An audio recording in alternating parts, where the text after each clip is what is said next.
If you're working on professional layouts, whether it's magazines, brochures, or ebooks, Adobe InDesign is a powerful tool. And in this quick guide, I'll show you exactly how to download it for free with Adobe's official 14-day trial on your PC, Mac, or laptop. Let's get started.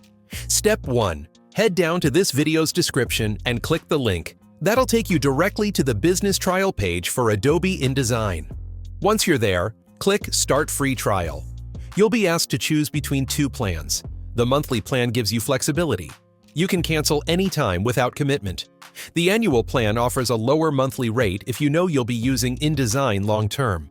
Next, log in with your Adobe ID or create a free account. Adobe does ask for a payment method to activate the trial, but you won't be charged as long as you cancel before the 14-day window ends.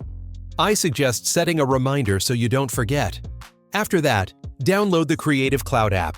Once it's installed, open it, search for InDesign, click Install, and you're good to go. You now have 2 full weeks to explore everything InDesign has to offer, from master pages and typography to advanced layout tools.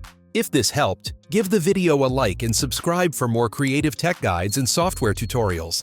Thanks for watching. Now go create something amazing with InDesign.